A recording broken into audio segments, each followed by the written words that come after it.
So thanks everyone for getting on the webinar today. To introduce myself, this is Todd Bilby.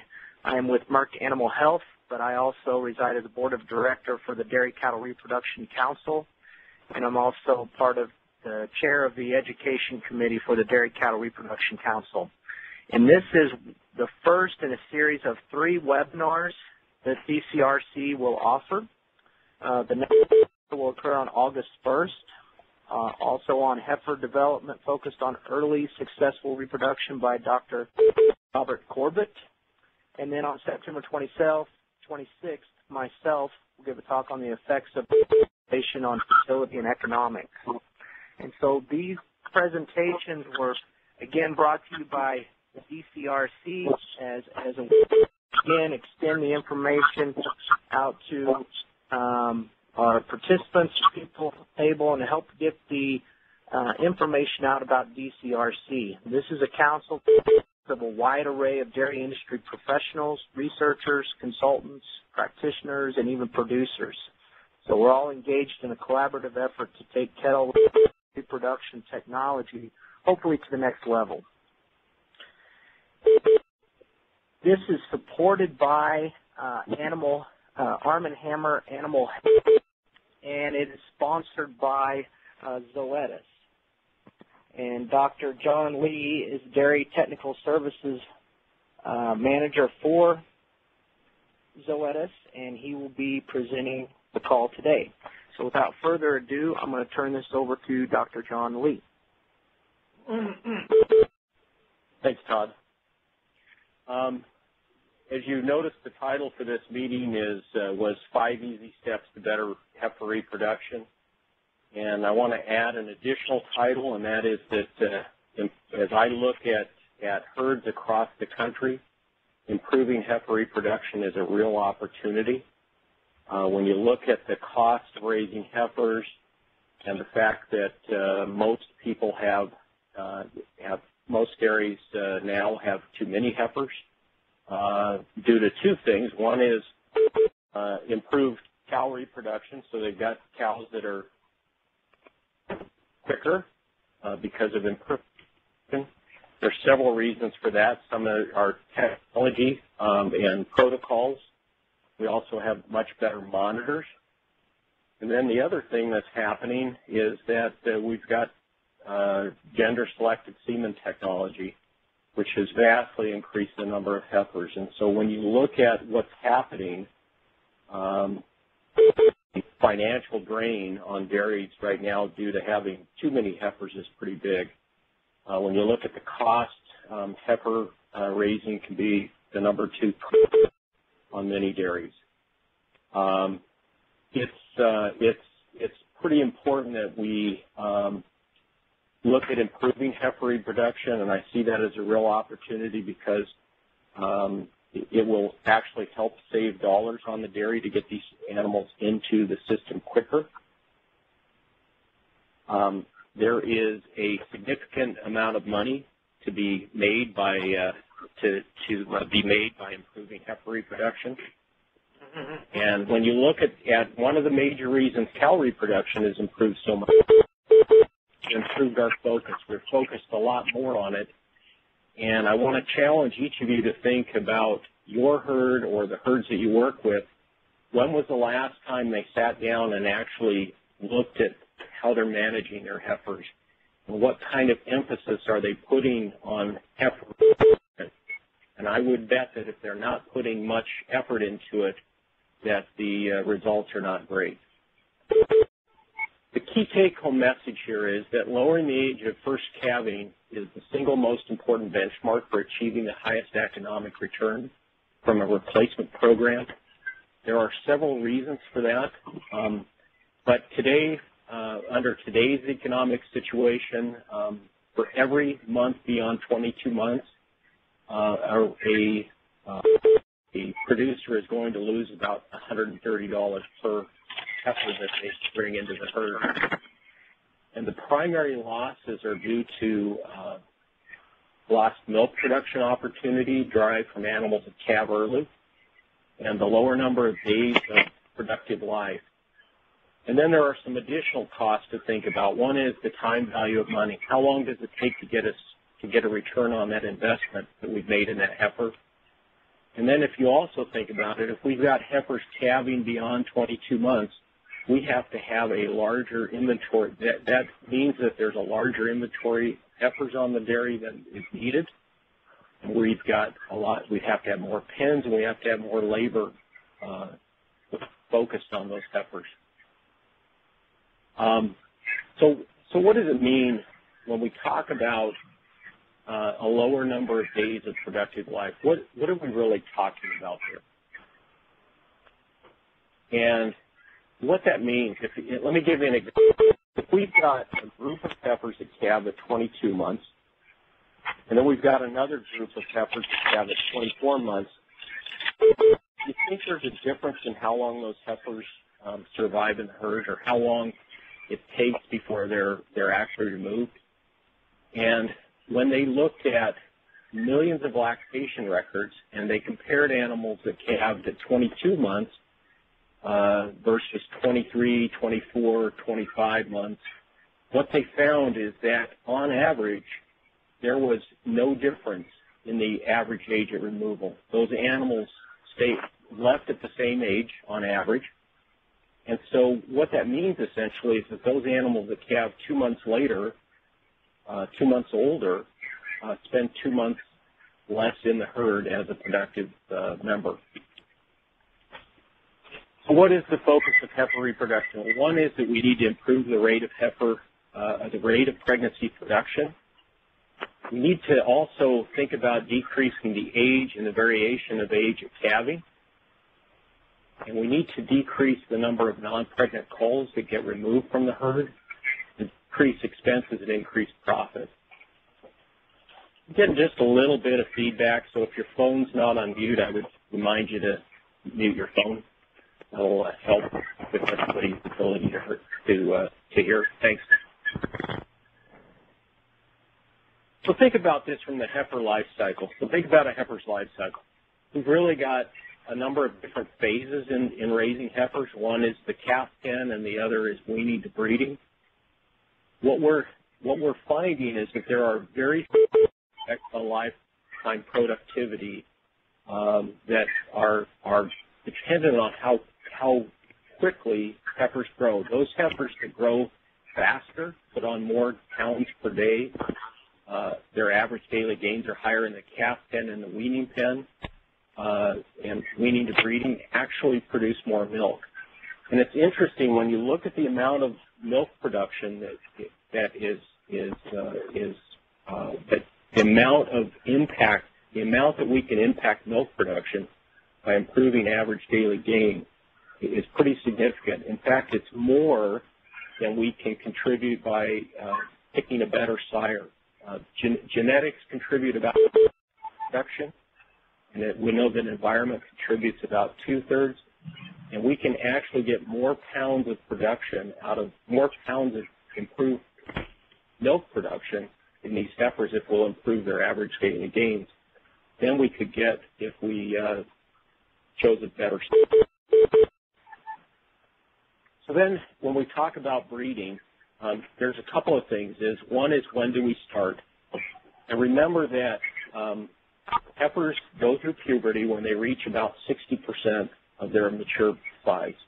So when you look at a herd, you need to understand what the mature body weight of those herd is. And when those heifers are reaching about 60%, they're going to start going through puberty.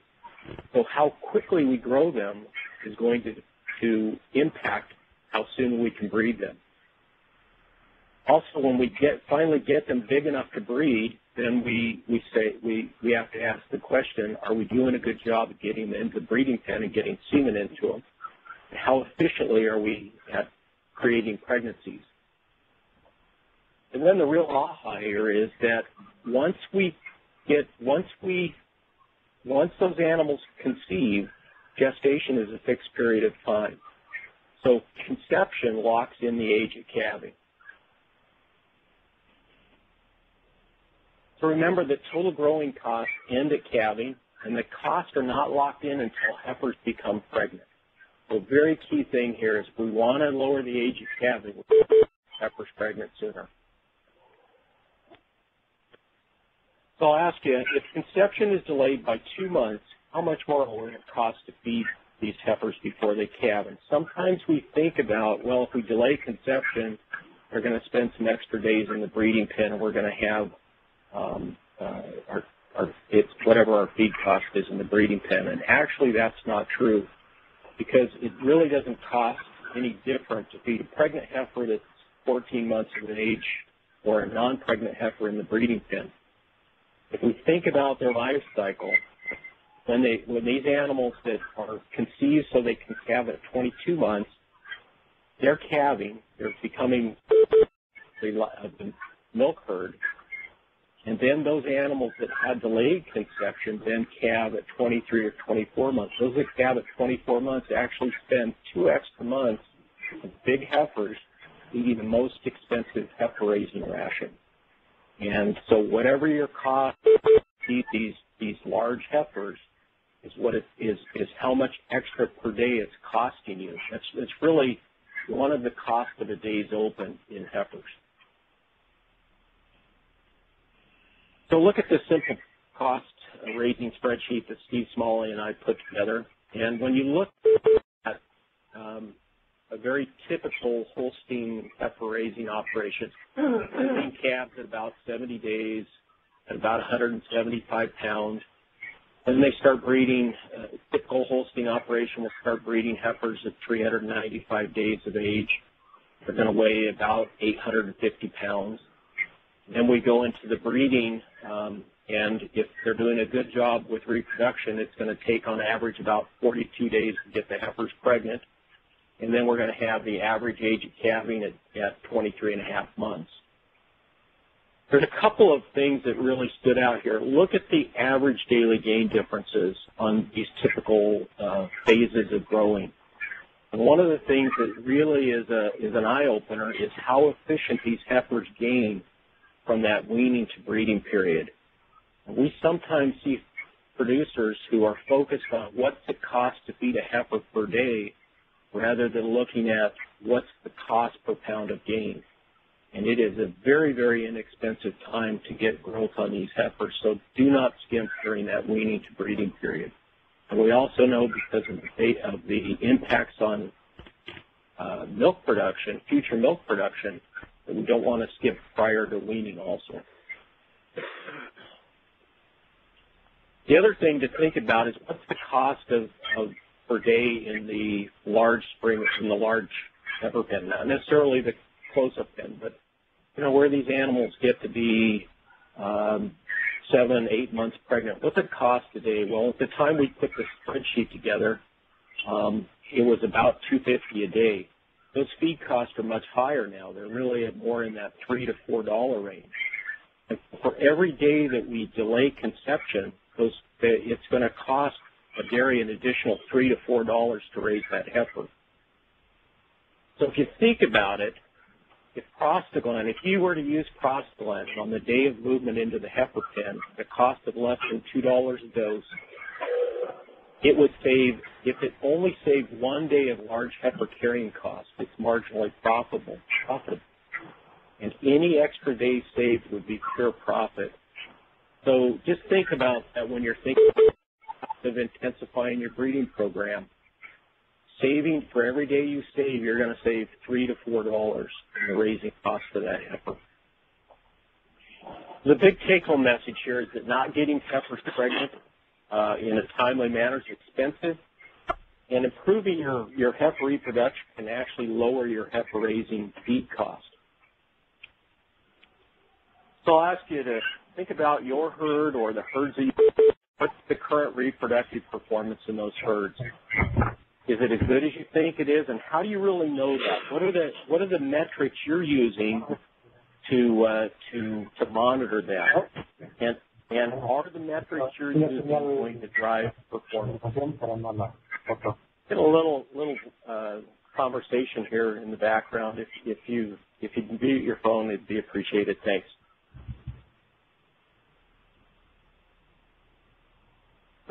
Better decisions are made through current measures of reproductive performance, so it's really important that we choose the right metric to monitor our heifer reproductive program. So here's some commonly used metrics that we see out there. One is average age of first calving, average conception rate, and the number pregnant at pregnancy. So think about those metrics. Are they really telling us what's going on in the breeding program? And I would challenge you and say no, they don't. I would say that these don't reflect current reproductive performance, and they're not good metrics to use. Another one that I commonly hear is that 90% of my heifers are pregnant within 3 services, so I must have a really good reproductive program. And it's true, if you've got over 60% conception for the first 3 services, you can definitely get over 90% of your heifers pregnant. But what's the missing component?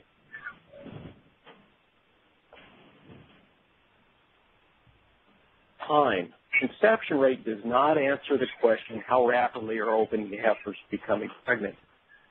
And while it's true that not over 90% will be pregnant in 3 services, if it takes you a long time to get that 3rd service in, you've lost a lot of dollars. Because 100% of open heifers are not inseminated every 21 days. So, well, I would challenge you that pregnancy rate is actually the better metric because pregnancy rate adds the time factor. And we look at these first 3 or 4 cycles down in that lower corner there. We see that at the first cycle, if we've got a really high preg rate that first cycle, we can get 40% of them pregnant. But we get out here 3 cycles and we still only have 73% of these animals pregnant. And so, but this is what really happens on a dairy. What we commonly see is that 0% of these outside of the voluntary waiting period, and as a result, we don't get any of these animals inseminated. And we go to another cycle, and we don't get them all. We only find 50% of them in heat, so 40% of them are not inseminated. And then as we go through that 3rd cycle, with a 50% heat detection, we still have 20% who are still not even inseminated. So we can actually get out there quite a ways into the breeding and have heifers that aren't even inseminated. So here's the metrics that I recommend that you use. First of all, look at the voluntary waiting period compliance. What is your voluntary waiting period, and are heifers being moved into the IPN often enough and according to that plan that you have on your dairy? Just remind whoever doesn't have their phone muted to please mute it. Thanks. Appreciate it. Yeah. Then the next is distribution of first breeding. That's a very important metric. How long, it really answers that question, how long after the voluntary waiting period is it taking to get first insemination into these heifers? How efficient are we getting seeds into heifers? Then the next thing we want to look at is pregnancy rate. That's the gold standard. It answers the question, how efficiently are eligible heifers becoming pregnant?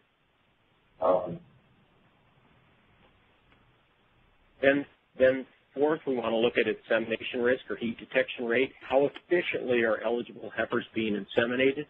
Huge driver of pregnancy rate on most dairies. And then finally, we don't want to ignore conception rate. The question we need to answer is, has there been a recent change in conception risk? And that cannot be answered by an annual conception. So one of the ahas you should be having right now is that these are the same key metrics in cows, and these are the metrics that really drive reproductive performance in the lactating herd, and they are the same metrics that can also drive reproductive performance in the heifer herd. So one of the questions I get is sometimes is, why should we really care? After all, heifers are really easy to get pregnant. You don't really have to worry about that. My answer is that there's money to be made. Whenever we measure something, monitor something, and then act on those monitors, it improves. And we're really talking about management of the process versus passive management of the process. So this is a herd that has very passive management. When you look at this, they started about 410 days inseminating heifers, or the first ones conceived. Then they kind of get going, and finally around 460 days of age, they start getting the bulk of the heifers pregnant. And around 500 days of age, they finally finish up. So now we're over 100 days into the breeding period, and we're still getting heifers pregnant. And so the telltale sign of a passive management is that we get a bell-shaped curve. And bell-shaped curves are caused by all the crap that screws up the process and causes variability in the process. So we need to stop the variability. Now let's look at a different herd that actively manages the process. And these animals actually are getting pregnant right up front. They start at 390 days, and within that first 10-day period, there's a whole slug of these heifers getting pregnant. And then they taper off 50 days into the process. They have almost all the heifers pregnant. They're still in stragglers. When you look at the median days to conception, they're at about 12 days in this herd.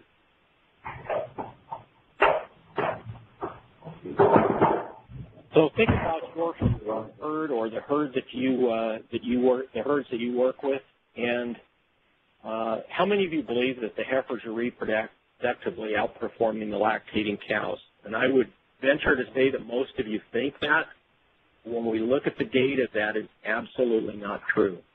And really the reason for it not being true is that we actively manage the reproduction on the cows, and we also passively manage the reproduction in the heifers. So I had the question, what sort of heifer pregnancy rates are large herds achieving?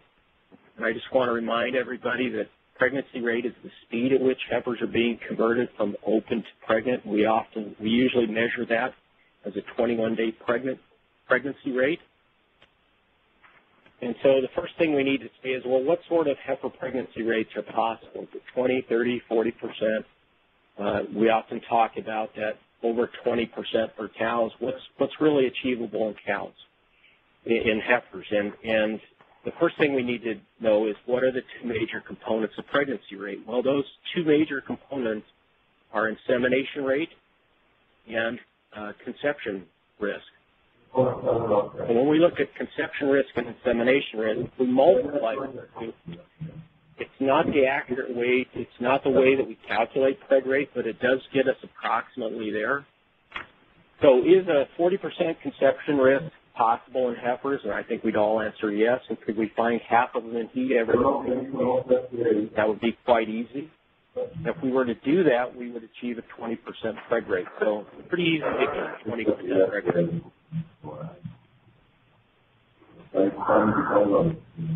Then we look at herd, getting a 55% conception risk in heifers and a 55% heat detection risk is pretty achievable. That would get us a 30% preg rate. And then finally, we've got herds that we know are achieving 40% preg rates, and you can see that mathematically that is very possible. So I looked at a sampling of 47 large southwestern herds, and these are herds that are raising more than 3,000 heifers a year. And I looked to see, or breeding more than 3,000 heifers a year, and I said, what kind of preg rates are they achieving? And what we saw is that when we ranked them from the highest preg rate, so number one is the highest preg rate herd, that herd's over 40%, down to the 47th herd, which is down around 6 or 7% preg rate. There's a wide range in preg rates, and the median, the middle herd there, is at 19%. So half the herds, or so more than half the herds, are under a 20% preg rate. That's pretty shocking.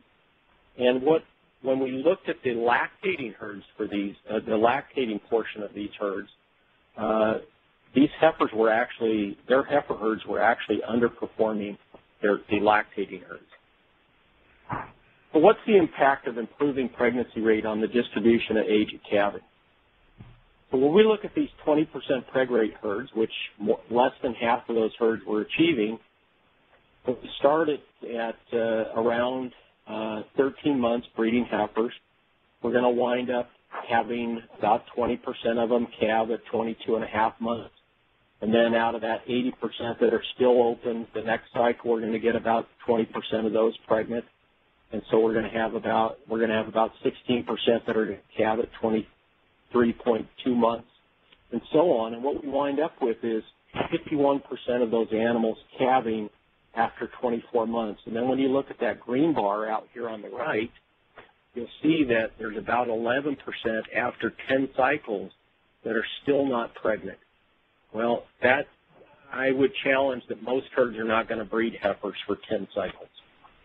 But if we change that same herd to a 33 preg rate, and we aren't breeding these heifers any earlier, what we wind up with is less than 30% of the heifers calving after 24 months, and only about 2% of the heifers open after 10 cycles. It's a pretty dramatic difference. So think about that 10 days of additional median days to conception. That is, the 20 days difference. So if we've got 20% preg rate, we're going to get about 69 days, median days to conception, versus 49 on the 33% preg rate. At 20 days, that's 20 days at $3 a day. That's $60 in lower feed costs by going to a 33% preg rate. So essentially, we're getting the exact same heifers into the herd for $60 in feed costs less. That winds up being pretty substantial for most producers. The other thing is that we've got a lot fewer colds, and if we're looking at how long we breed these heifers, we're actually going to wind up with fewer colds and fewer fat over-conditioned springers. I also want to remind you that 49 days to average days to pregnancy is, in order to achieve that on that spreadsheet, you actually have to achieve a 33% preg rate if you're going to start breeding heifers. Whatever your voluntary waiting period is, if you're going to have them conceive in less than 50 days on average, you've got to have a 33% preg rate. So we really need to step up the game and more intensively manage these heifers.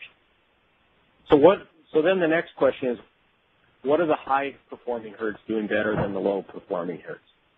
Remember that the two components of preg rate are insemination risk and conception risk. And when I looked at the conception risk for these herds, and they're still ranked from highest preg rate to lowest preg rate, and we look at this regression line, there's very, very little difference between the very best herd at 41% preg rate and this herd down here at a 6 or 7% preg rate. And in fact, when you look at this, some of these high-performing herds actually have lower conception than some of these low-performing herds. So the answer is, if you're focusing on conception risk, that's probably not the way to go. It's not that you need to, you can't ignore it, but it shouldn't be the focus. That isn't the big focus for these high-performing herds. When we look at insemination risk and leave them ranked the same way, what we see is that there is definitely a correlation between insemination risk and pregnancy rate. And the difference, the thing that the high-performing herds are doing is they're doing a lot better job of getting semen into these heifers. And you can see that there's a very close correlation between insemination risk and pregnancy rate, nearly a perfect correlation. So the message from this is that insemination efficiency is the key to improving heifer pregnancy rates. And think about the components of insemination efficiency. The first is, how long does it take from the voluntary waiting period to get that first service into the heifers?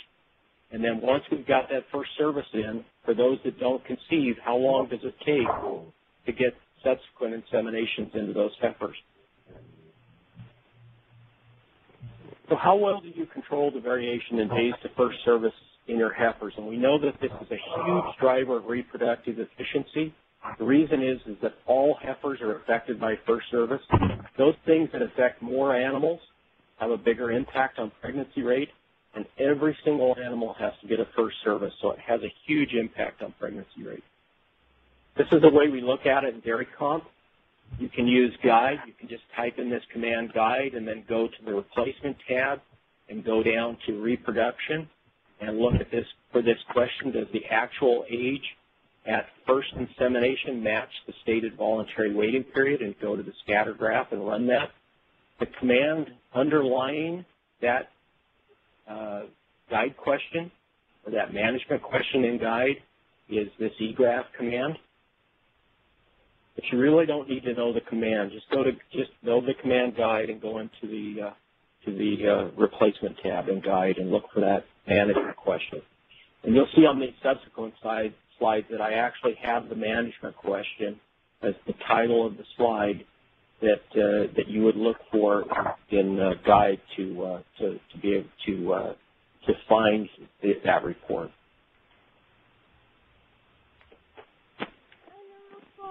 So when we look at this herd has a voluntary waiting period of 90 days. This is a scatter plot of when these heifers are getting first insemination. On the y-axis, we've got the age of the event. So each of these squares represents the first breeding. And then along the x-axis, we have the date of the event, and the most current data is off to the right here, and the oldest information is off to the left. So when you're looking at this report, the thing you really want to focus on is this: what are you currently doing? Okay, how are you executing the plan that you have on your operation? So when I look at this, they had about a 60-day distribution from the time of the first insemination until they got the bulk of the first inseminations done. And then something happened right here, and they tightened it up. And the thing that they did is all they did was add a dose of prostaglandin at the time of pen move. And they were actually able to lower that distribution from 60 days down to 48 days. And if you think about that, if half of the heifers are found in heat off the first dose, and then 10 to 14 days later, you're going to give a second dose, that means about half of those heifers will get a second dose. So on average, a heifer is going to receive 1.5 doses. What that represents is about $3 of investment to save about $36 in feed cost at $3 a day, and your feed costs may be more than $3 a day. Look at this herd. Their voluntary waiting period, they start breeding heifers at about 410 days. They're very consistent. Every 6 weeks, they religiously move heifers into the AI pen. They don't give prostaglandin. Their distribution is 130 days. That's a pretty wide distribution just to get first service in. So let's put this in lactating cow terms. If you start breeding your cows at 50 days in milk, and it took you 130 days to get first service into your cows, your lactating cows, would that be acceptable? I think not. But yet we see this commonly in heifers. So if this herd were to institute a prostaglandin program, they're going to save about 12 to 14 days on that 130-day distribution. That's not enough. The big opportunity for this herd is to first start moving these heifers every week, or at minimum every 2 weeks. What I found in those herds that had excellent reproductive performance in that analysis is that those top herds were moving heifers to the AI pen at least every week and occasionally every 2 weeks, but most of those herds were moving heifers to the AI pen every week as a way to decrease that distribution. So why is monitoring and controlling the distribution of first service so important? Well, look at this herd. This herd is a herd that has a we forgot to move heifers to the AI pen management scheme, and they start breeding at about 360 days of age, and all of a sudden they'll realize that there's heifers that need to be moved to the AI pen, and they really don't have a plan. They just sporadically move them. So what's the impact of this first service on what happens with second and third service? The first service are the red squares. The blue squares are the second services, and the green squares are the third service. And you can see that that first service actually sets the pattern. Then what are the age that these heifers are becoming pregnant? When we look at this scatter plot, it's a mirror image of what happens on these first, second, and third services. Then when we look at what's the projected ages at freshening, it's a mirror image of what happens at conception, which is set by that first service. So when you look at this, the distribution of first insemination really sets the pattern for calving age. So it's just I can't overemphasize what an important management opportunity this is to manage this first service, just like many of you are doing in your lactating herds. When we look at the preg rates for this herd, and so the blue bars are the preg rates, and the green bars are their insemination risk, what we see is that it's all over the place. When we see this kind of variability, it tells us that we've got a lot of variability in the management of these heifers. And when you look at these high preg rates that they're achieving, up around 30%, that's when they're moving animals. And then they don't move animals, and it drops down to less than 10%. So their annual preg rate in this herd is less than 15%. And you can see what happens to their insemination risk. It's all driven by how often they're moving. Let's look at it. So there's a tendency for us to want to blame the AI technicians. And the reality is it's probably more of a management factor of how we're moving heifers in the AI pen. It very rarely is the fault of the AI technician. So here's a herd that's moving heifers in the AI pen every week. They're managing efficiently. And you can see that this herd's achieving a 35% preg rate annually. And they fluctuate very little around that 35%. And they're achieving a 66% insemination risk. So not much variability. This is a herd that is actively managing the reproductive process. So so I'm going to show you some steps on how to minimize carrying costs per heifer through reproductive management. And the first thing I'm going to suggest is that you breed animals based on size, not on age. Remember, purity is set by growth. Those animals that grow better, there's no reason to wait. They're going to continue to grow. They're going to calve at the right size. So understand how big you want your heifers when you first start breeding them, and as soon as heifers reach that size, get them into the AI pen. The other thing that does is when you think about that, if you're breeding based on age, days and age,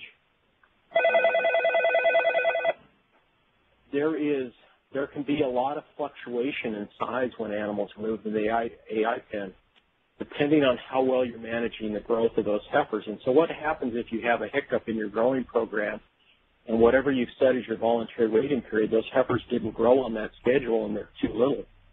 But what if you're doing a much better job of growing heifers and they really are ready to breed earlier? You don't automatically adjust. If you're breeding based on size, it automatically adjusts to the way that you've grown that batch of heifers. Remember, first service is the critical first step, and it really, time is a key element. How long does it take you from birth to get those animals into the AI pen? And once you get them into the AI pen, how long is it taking you to get first insemination? And then after you've got first insemination, how long is it taking you to get subsequent inseminations into those animals if they're open? I want to remind everybody that there are synchronization programs that do work in heifers. Synchronization programs got a little bit of a benefit. Tried OVSync initially. Heifers are cycling a little different, and a true OVSync program doesn't work. But there are programs that will work in heifers, and talk with your veterinarian to get those programs that do work if you want to incorporate that. I think it's important also to open check heifers early and often, and then intervene on those that are found to be open and get them re-inseminated. Decrease that interval between inseminations for the open animals. The other important thing is that we have to preg check these heifers as often as we want to move heifers into the AI pen. So if you want to move them weekly, you've got to preg check weekly to get the pregnant ones out to make room for a new batch of open animals. Here's the keys to improving preg rates through first service. And the first thing is move heifers into the AI pen weekly. The second thing is it's pretty rare to see herds that have really good numbers that are not using phosphate. One dose at the time of movement and then another dose 10 to 14 days later is a very efficient way to save days on feed. And we're really talking about decreasing the interval or improving how quickly we're able to get semen into those heifers. And if we get semen into them earlier, they're going to conceive earlier. If they have heats earlier, they're going to conceive earlier. Even if they don't conceive to that insemination, their subsequent heats will be earlier. We don't lose the impact or the days saved from the use of prostaglandin up front. Every dose, if it saves more than a day, is cost effective. And then at 28 days, we get in and we check the AI pen. We check those that are not yet inseminated. At that point, decisions are made to cull the pre-Martins and the abnormal heifers. And then there are, one option would be to enroll them in an easy breed cedar, same protocol, in order to get the semen into those animals. And if you do the math on this, what you'll find is that with this program, 100% of your heifers should be inseminated within the first 36 days of being moved into the AI pen. So then the next thing we need to manage is subsequent services. And there are some key things to do that. We've got to preg check the AI pen every 7 days if we're going to move heifers. We re-enroll the open heifers in using either prostaglandin or a synchronization protocol. And then we move the pregnant heifers out, move new open heifers in. And then I think it's important, especially if animals are being shipped, that we preg check those animals at around 70 to 90 days carrying calf. It probably does not pay under today's economics to re-enroll those heifers back into the breeding program if they abort. We probably want to cull those animals, cut our losses, and avoid shipping open heifers back to the dairy. I think it's also important to understand that we've got to pay attention to the management details. This is a system. We're not just managing breeding, but we're managing the efficiency at which we're able to find heat, the ability for these animals to cycle and express heat. And we need to pay attention to the health of the animals. We've got to make sure they're big enough when they're getting into the AI pen, that they are actually cycling. We need to have proper vaccination protocols to minimize the number of reproductive losses. Those vaccination protocols need to be taken care of prior to moving into the AI pen. Then we need to look at efficiency of lockup. Virtually all the high-performing herds have headlocks. I think it's also important that there's gates behind the headlocks with fences so that one person can move those heifers into the headlock. Think about the fact that which heifers are going to not lock up on breeding day. It's going to be those heifers that are in heat, and if you're sending one person out there to breed these animals and they have no way to get them caught up, they are not going to get inseminated. We also need to control the mud. Having been in practice and spent a lot of time behind heifers in mud, I know that these heifers don't lock up as well. They don't ride as well when they're in mud, and it's a real pain in the butt for everybody working with the heifers to have to walk through that mud, especially when it gets deep enough that your boots are getting sucked off. Keep these corrals and aprons clean. We want to make sure that we've got good, clean, fresh feed in the feed bunk, that we've got proper nutrition. This is absolutely not a time that we want these heifers to be in a poor nutritional status and to decrease their fertility. So let's look back at that herd that had passive management. And they had a voluntary waiting period of 400 days. Their goal actually was to get those animals pregnant by 400 days, so it doesn't make a lot of sense to have a voluntary waiting period of 400 days if you want them pregnant by 400 days, but that's what they were doing. The median age of conception was 479 days, and so it was taking them, on average, 79 days to get those heifers to conceive. And you can see that there's a very, very wide distribution. So if you put a cost on that, the cost that they put on that, this is a spreadsheet that utilizes their dairy comp data, and we bring their dairy comp data into it. And the cost of their Springer ration at the time that this was looked at was $2.67 days. Their target was to have these animals to conceive by 400 days. So when we look at this, for this herd, they were raising about 800 heifers. They were breeding about 800 heifers a year. There were almost 14,000 additional days on feed because of this poor reproductive management, at a total cost of over $36,000. Well, what did that equate to in dollars per head? And it actually came out to $212 per head of additional feed cost. This was a day that a producer really took notice, and they couldn't react fast enough to get an improved reproductive management in the herd. They were spending an extra $212 to get those animals into their herd. That's a lot of cost. So let's look at this actively managed herd. This is the herd that's over 40% preg rate. And their voluntary waiting period is 390 days. Their median age of conception was 402, so it was only taking them 12 days on average. The median heifer was only taking 12 days to get pregnant. So half of their heifers were pregnant within 12 days. And when we look at that on a cost basis, they were raising over 8,000 heifers a year, a very large herd. And their goal was to have these animals pregnant by 400 days at $267 a day. They had essentially the same, they were just a little over $41,000 in additional feed cost. But when you do that on a per head basis, they were only spending an additional $4.84 per head.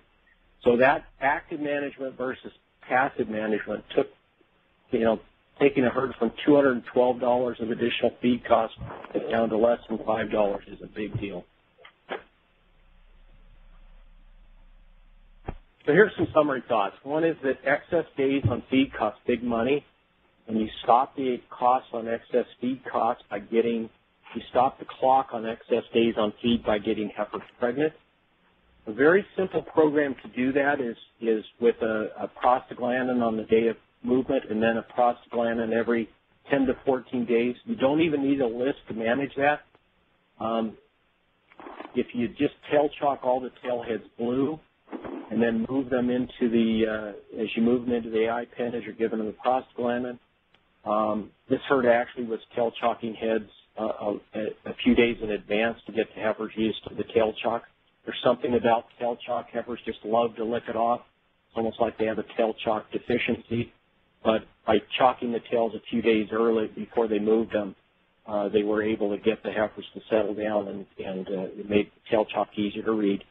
So we've got these animals that have received prostaglandin that have never been inseminated. They've got blue tail chalk.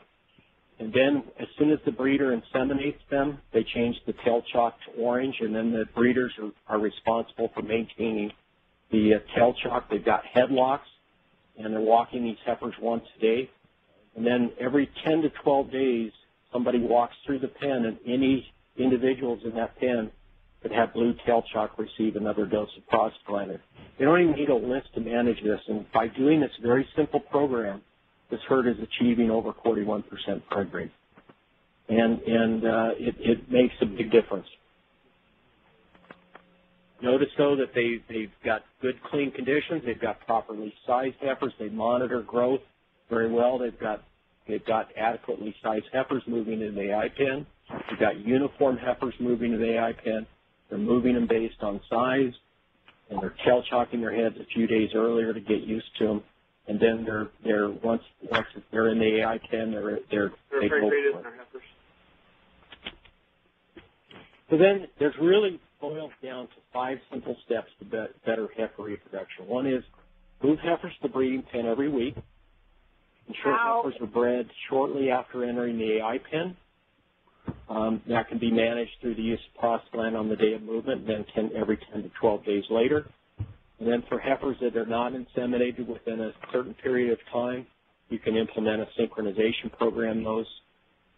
And then routine pregnancy checks and reconfirms, identify the pregnant females, get them out of there, move, re-enroll the open ones, and move new heifers into the AI pen, and then reconfirm those pregnancies at 70 to 90 days carrying calf. And then finally, the way that you really keep your finger on the pulse of what's going on is run the monitor reports after every preg check. What's the voluntary weight and carry compliance?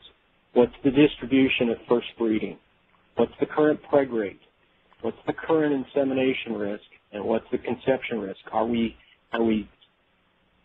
Do we have a plan? Are we executing the plan and achieving the results that we want to? And I appreciate your attention, and I'll open it up to any questions at this point. Thank you, Dr. Lee.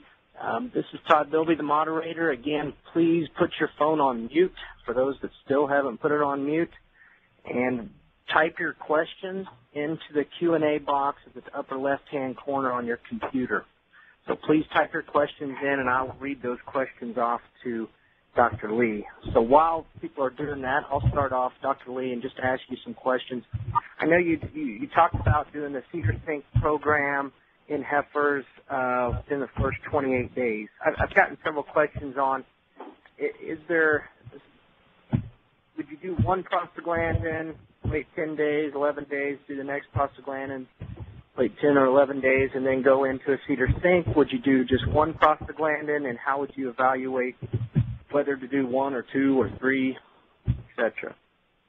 Yeah, so when you run the data spreadsheet, what you find is that the most expensive program on a cost per pregnancy is to do straight heat detection, okay? Because of the cost associated with additional days on feed and additional and delay in age of calving. The best cost return is heat detection combined with a prostaglandin program. But there are always these animals that you just never see in heat. I don't know whether it's they aren't cycling properly or they just aren't expressing heat.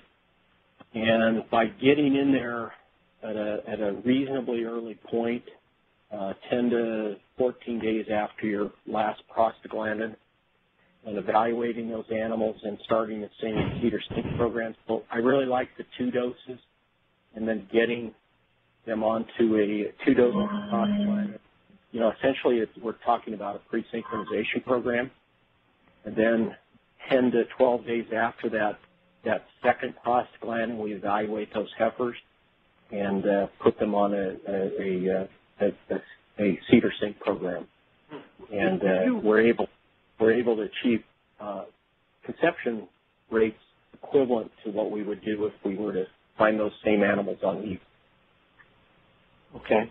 Will you describe that Cedar Sync program that you keep talking about, just for the audience? Yeah. So these are available on the DCRC website. These are extra label programs, and they do require veterinarians' involvement. But there's just a couple of things. One is that on a Cedar Sync program, the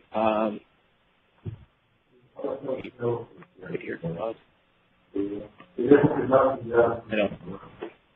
On a Cedar Sync program, you start with and insert the cedar, and then 5 days later you pull the cedar, administer a dose of prostaglandin.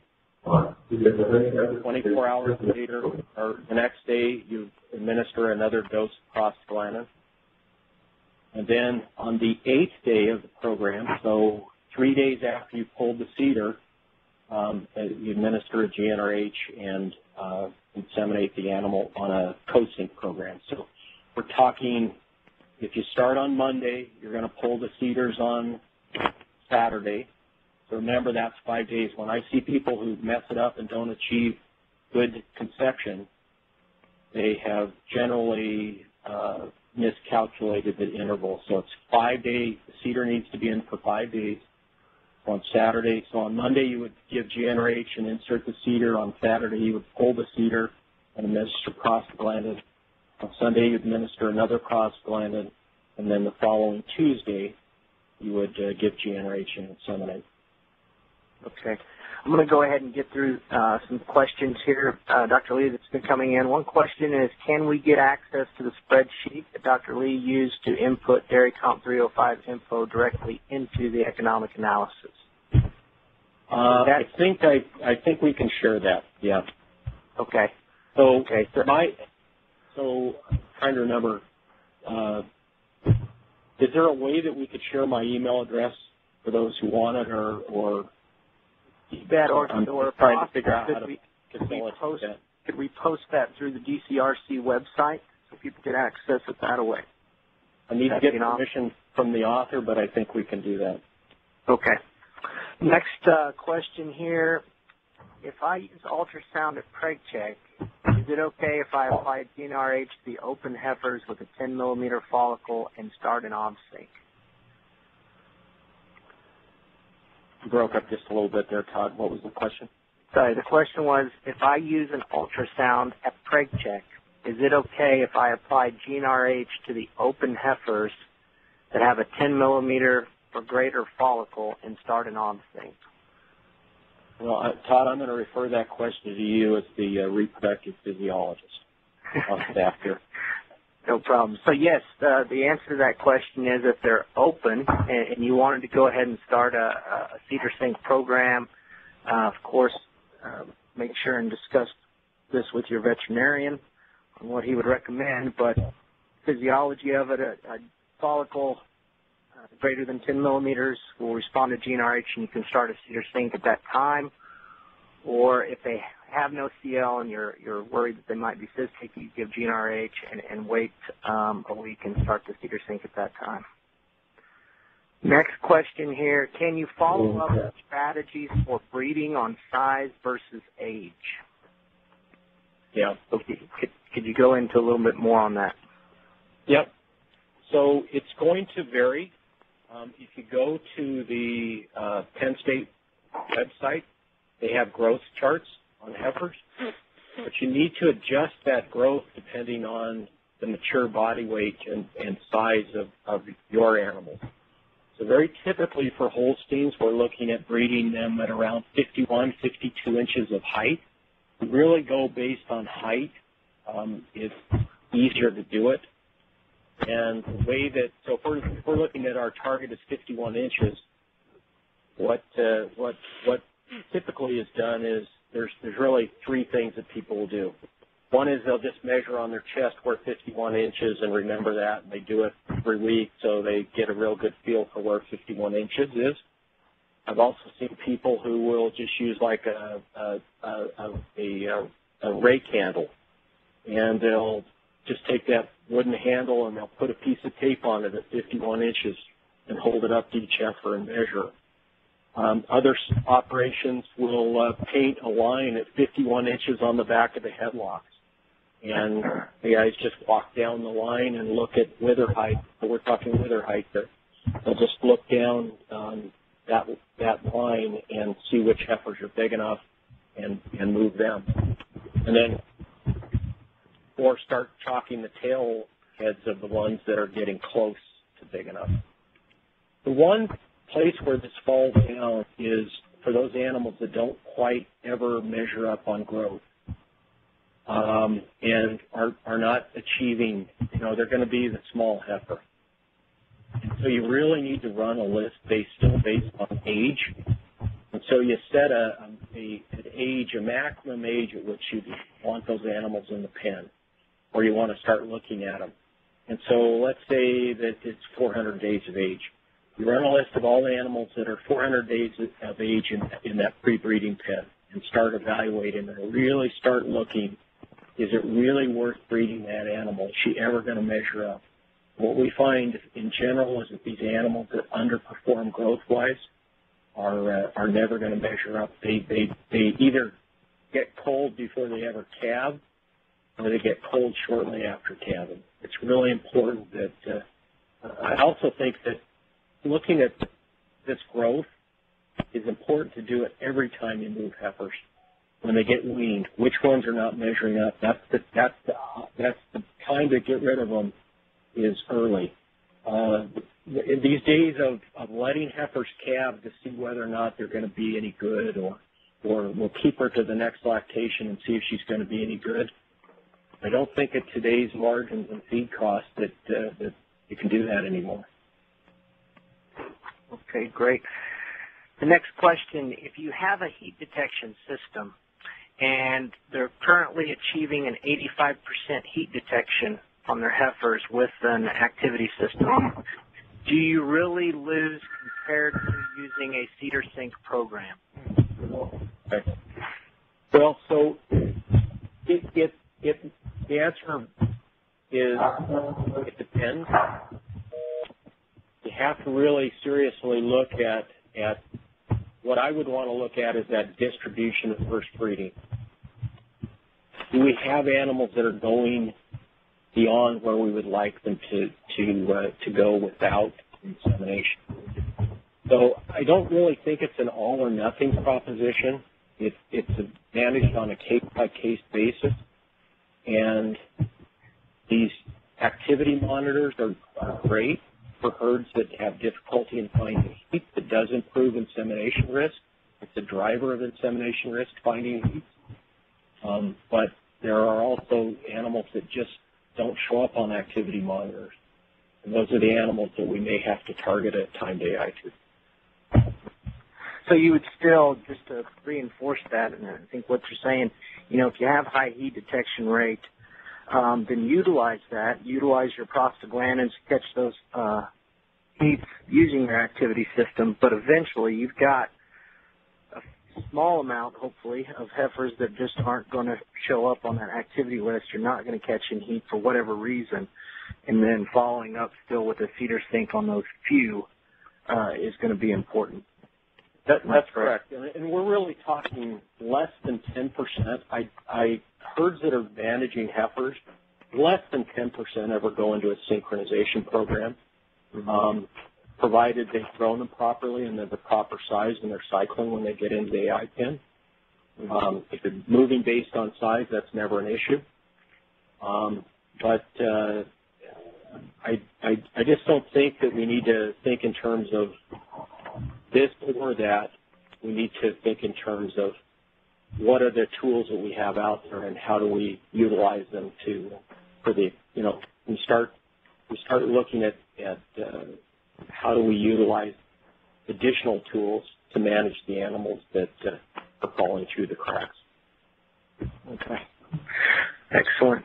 Do you have a number, and this is a question for me, do you have a number of when insemination risk or heat detection rate is too low or low enough that you shouldn't even do heat detection? You should just start them on a cedar sync as soon as they move to the breeding pen? Or is there a number such out there? Yeah, I don't think that you can achieve good results without achieving. So I'm going to do something here, and I'm going to go back to I'm